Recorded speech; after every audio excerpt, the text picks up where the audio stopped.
Let's talk about personal hygiene because personal hygiene is ground zero of food safety and sanitation.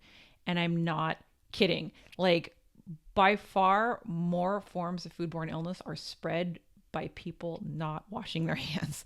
And it's really terrifying when you know more about it. So, when you wash your hands, like, you're getting rid of the bacteria, you're getting rid of the viruses, and you're getting rid of all the other nasty stuff that you've picked up like around the world and in your life, right? So it's important to wash your hands before and after handling food, after sneezing or coughing, or in any way bodily fluids getting on your hands. That includes smoking and vaping, right? People smoke and they hold the cigarette up to their mouth with their fingers, which means that their fingers are very close to their mouth, right? And so if you've got something in your saliva that's contagious, like, it's now on your fingers. Wash your hands after using the bathroom. Like, I can't tell you how many times in a week I see people in a public restroom like use the stall, like leave the stall and then leave the room without washing their hands. Wash your hands after handling babies or diapers. Now, I know a lot of people know to wash their hands after handling diapers, but you also need to wash your hands after handling your baby before handling food, right? Babies are amazing. They are also little petri dishes. Right? It's just the reality of babies. Babies are still forming like their eventual adult immune system. So they pick up all sorts of crazy stuff. And people love to handle babies. Like, strangers handle babies and they've got all sorts of weird things on their hands. So people, please wash your hands after handling a baby before handling your food.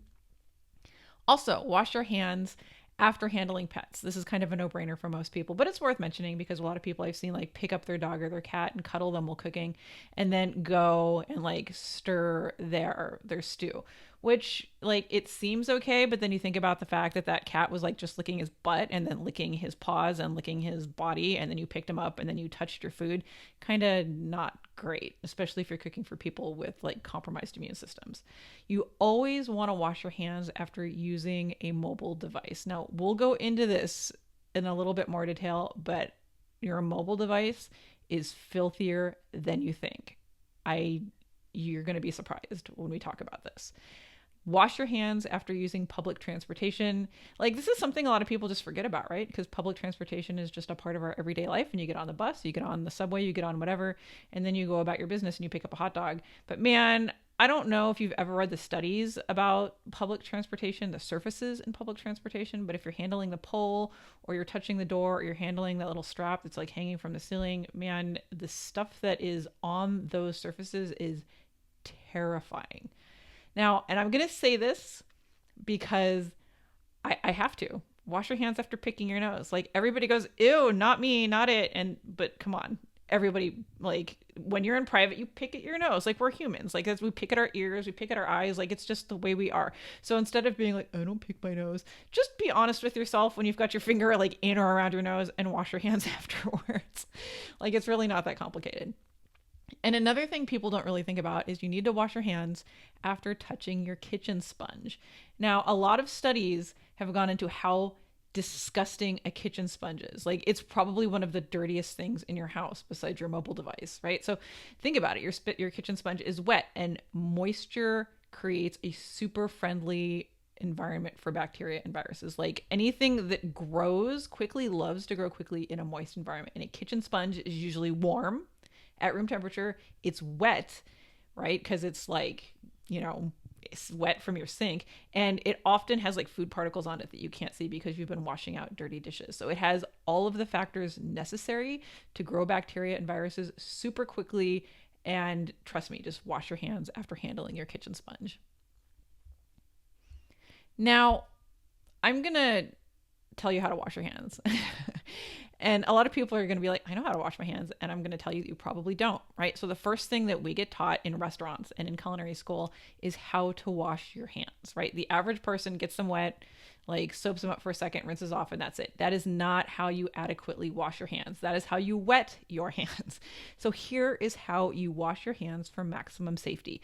And I suggest you do this every time you're about to prepare food or every time you've handled something while cooking that could be potentially dangerous. So like raw meat, if you're handling raw eggs, wash your hands afterwards before doing anything else. So to properly wash your hands, you need to run hot water over your hands. Basically, the water needs to be at least 100 degrees Fahrenheit or 38 degrees centigrade. So as hot as you can stand it, right? So if you can like tolerate really hot water, great. The hotter the water, the more bacteria and viruses it will kill. Then you want to apply a generous amount of soap to get a really good lather in your hands, like a really good lather. And then you want to keep scrubbing your hands for 10 to 15 seconds. This seems like an eternity when you're washing your hands. Like, I know we're all busy, we all got places to go and people to see and things to do, but this is really important. This is what actually like kills the majority of the bacteria and viruses on your hands. Now, in the restaurant world, we have this funny little habit of singing happy birthday.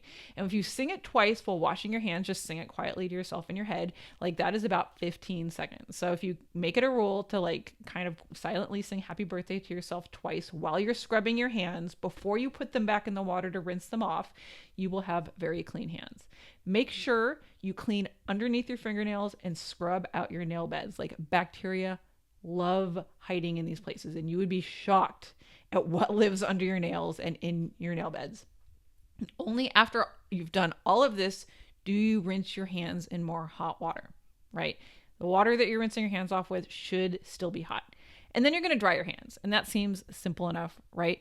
But the reality is you need to make sure you're using a clean towel and one that has not been in contact with food, right? So like if you wiped your hands really quickly on a kitchen towel after you handled some raw bacon or after you handled some eggs or after you handled, some potato salad, and then that towel is now potentially contaminated, right?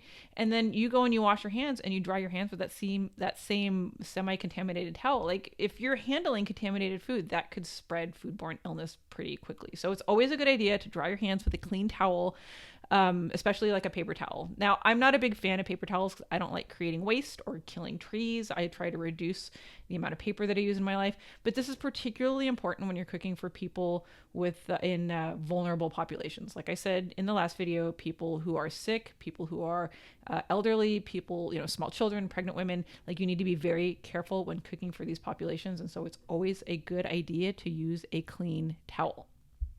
Now, always wash your hands before cooking. It doesn't matter what you were doing or weren't doing before handling food. You always wash your hands before cooking. I don't care if you were just sitting on your couch watching Netflix. Like if you're going to go make something to eat, wash your hands. You would be surprised the things that you touch in your everyday life that are freaking disgusting, right? Your remote control for your Apple TV, your smartphone, the doorknob on your door, especially during cold and flu season. Just regardless of how safe you think it is, always wash your hands before cooking, no matter what. And now for some bad news. Hand sanitizer doesn't cut it. Like half the people in my family think that hand sanitizer is like God's gift to cleanliness, and it's not.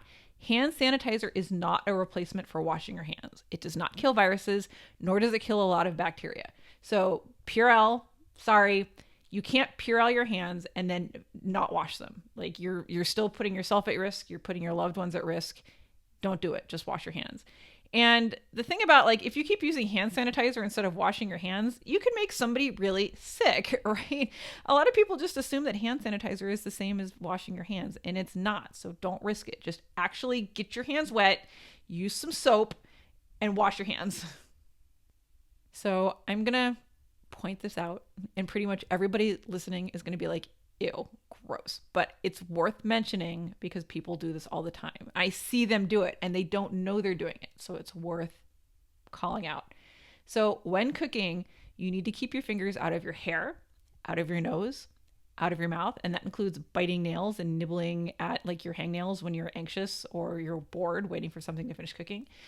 Keep your fingers out of your eyes. If your eye itches, like use the back of your hand. Keep your fingers out of your ears. Like I see so many people every day stick their finger in their ear and then like stick their finger in the mouth, like within like a minute. And it's kind of fascinating. And also, and this is a big one, do not pick at your injuries. Like that means no picking at scabs, no scratching rashes, no biting hangnails.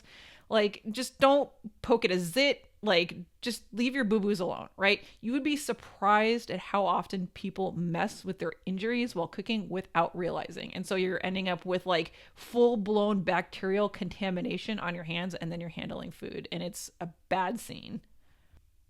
So, the topic you've all been waiting for. Do not handle your mobile devices while cooking.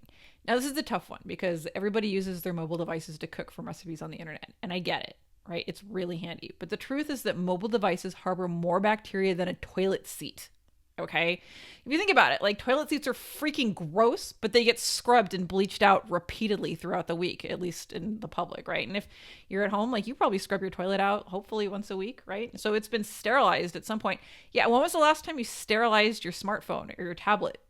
Probably never, right? I mean, and again, Purelling like does not kill everything. It's helpful, but rubbing your phone down with hand sanitizer is not going to completely sanitize it. And you'd be terrified to find out that your phone can carry high levels of E. coli, staph, streptococcus, and even MRSA. And MRSA, those are those infections that people get and they get hospitalized, and even the hospital struggles to like cure them because MRSAs are like bad news, and they are antibiotic resistant. And so if all this stuff can be on your phone, it's a really great argument for not handling your phone while you're cooking. And if you must cook from your device, make sure you like wipe it down with an antibacterial wipe. I mean, it's not going to kill everything, but it's better than nothing. It's funny because like people keep their toilets cleaner than they keep their smartphones, and many would argue that you spend a lot more time handling your smartphone than you do your toilet. This is super important, and I cannot stress this enough. Do not prepare food if you're suffering from severe digestive upset. And this includes nausea, vomiting, diarrhea, any sort of like ickiness in your stomach and your bowels. Just don't do it. Like seriously, like if you've contracted some form of food poisoning, like you will shed that bacteria or that virus in your poop for potentially weeks, depending on what it is you've contracted. And you know, we all wash our hands after using the restroom, but it's always entirely possible that you didn't get everything. And so if you're sick, if you're suffering from anything that even remotely resembles food poisoning, just don't handle food, right? Like it's not worth making somebody else sick. It's like, just don't. And it doesn't matter if you've been diagnosed or not, right? Like if you didn't go to a doctor and you've been puking your guts out for 2 days, and then finally on like day 3, you're feeling better, like don't prepare food for other people. Like I said, you're potentially shedding whatever you've got in your bodily fluids. And depending on like what it is that you may have had, like it can take days, weeks, or months for you to have completely shed everything that you contracted.